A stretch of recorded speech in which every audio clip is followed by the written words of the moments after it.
The times they are a-changin', dear viewer. Out of the original team of Avengers that first joined forces to save the world a decade ago, Iron Man and Black Widow are dead, Captain America's become a Joe Biden lookalike, Hawkeye's an aging and partially deaf mentor with a younger replacement waiting in the wings, and as for Hulk, fuck knows what's going on with him. Like, is he still Professor Hulk, or has he turned back into Bruce Banner now? Is there anyone who even cares at this point? Either way, the only Avenger that's still more or less intact is Thor, the Thunder God, the Prince of Asgard, the mightiest Avenger of all, the fat guy who plays video games in his bathrobe and cries and suffers panic attacks.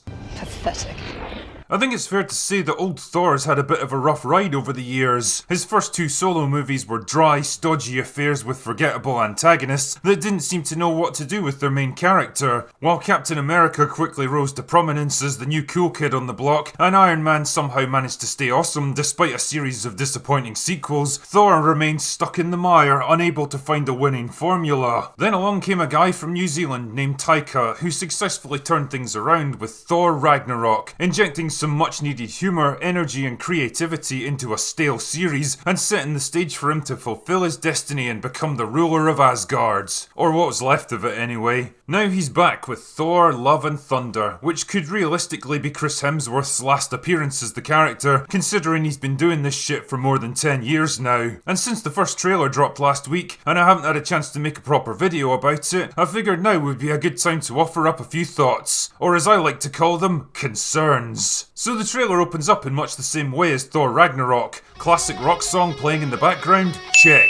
I mean, going from Led Zeppelin to Guns N' Roses feels like a bit of a downgrade, but whatever. I do wonder if Sweet Child of Mine could be a bit of a hint about something. Could it be trying to tell us who the real focal point of this story is going to be? Quick montage to set the stage for Thor's current situation? Check. And hey, at least they've gotten rid of Fat Thor from Endgame, thank fuck. Monologue from the man himself? Check. This brings me neatly along to concern number 1, Thor himself. The basic gist of the story is that Thor's decided he's had enough of war and battle and turned his back on his former life to go on the greatest adventure of all, the journey of self-discovery. I know what you did. You're a damn predator. Fucking really? Aren't you like 1,000 years old at this point? I mean, if you haven't managed to figure this shit out by now, then the chances are you're probably never going to. I mean, I know that every film has to take the character in a new direction instead of just recycling the same ideas over and over again, but do you really think this is the way he ought to go, considering everything he's been through up to this point? I mean, if you piece together his previous movies, there was a definite arc to his character. He was growing and maturing as a person, developing the skills and personality traits needed to live up to his legacy and become the ruler of Asgard. Whether it was learning the importance of humility and self-sacrifice, or the responsibility of leadership, or realising that he didn't need a fucking magical hammer to be powerful, Thor's journey was all about making him a stronger, more capable and mature person, preparing him for the bigger challenges that lay ahead.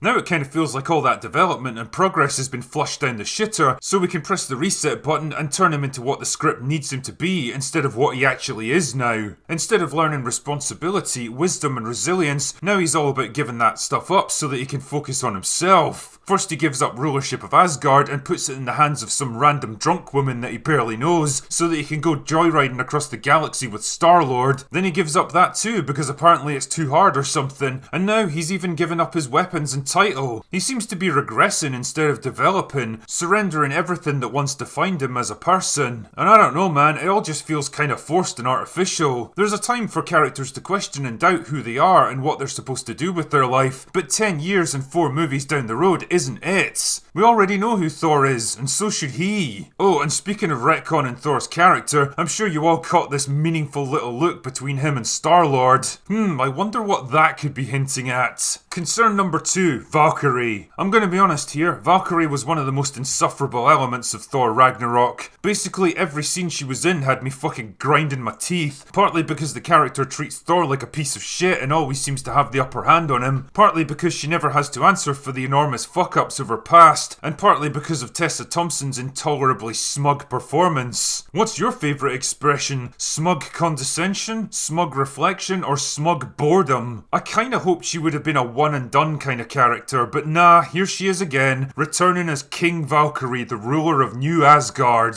I'm not exactly sure how you can be a king when you're not even a man, but sure, whatever. Royal titles are flexible, I guess. Just like Tatiana. And once again, she's showcasing her amazing acting range. It almost makes you wonder how she landed a high-profile role like this. Concern number 3, Lady Thor. Remember Jane Foster, played by Natalie Portman? Remember how she walked away from the MCU after Thor 2 so that she could focus on other roles? Well, she's back now, and I'm sure it had absolutely nothing to do with the fact that she's 40 years old and hasn't starred in a high-profile film since 2016. This time she's back as Lady Thor, mirroring the failed comic book run where a cancer-stricken Jane Foster takes up the mantle of Thor and uses his hammer even better than he was able to. Because, you know, of course she does. Wait, didn't Mjolnir get destroyed in Thor Ragnarok and then Cap returned a past version to its own timeline at the end of Endgame? Nah, never mind. Now, I have to admit, this storyline could actually have a bit of potential if they have the balls to see it through to its logical conclusion. Like if Jane is severely ill and is forced to give up the possibility of life-saving treatment to take up the hammer and help out Thor at a critical moment, basically sacrificing her life to help the man she loves and going out in a spectacular blaze of glory. And perhaps even helping Thor to realise that he can't just turn his back on the rest of the world because he feels like it, that he has responsibilities far bigger and more important than his own selfish impulses. That would be a pretty good redemption and send-off for her character. But ask yourself the question, dear viewer,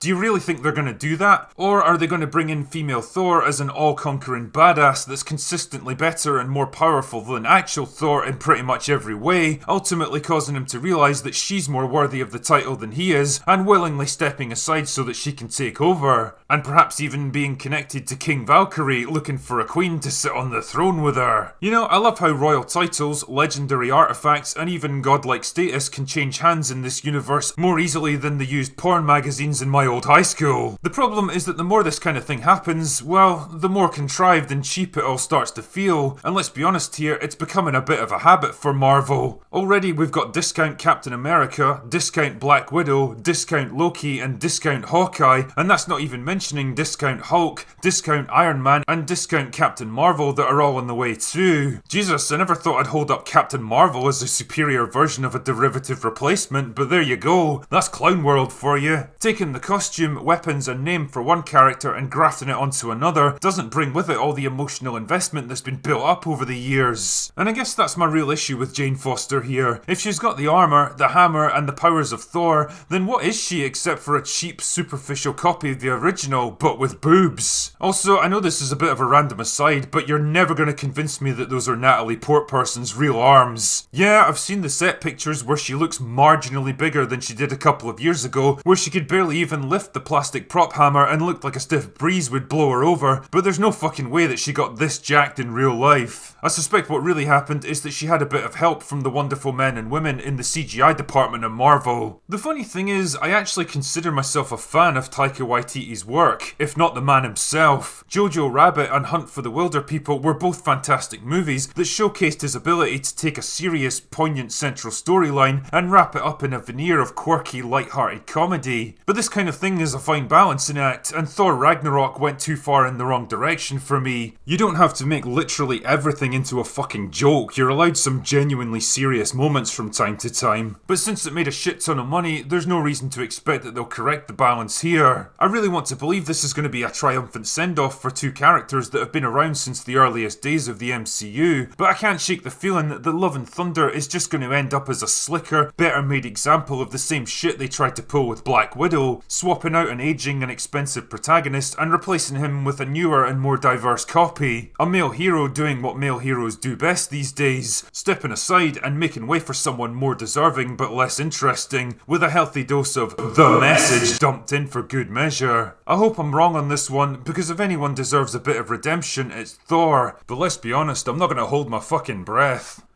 Anyway, that's all I've got for today. Go away now.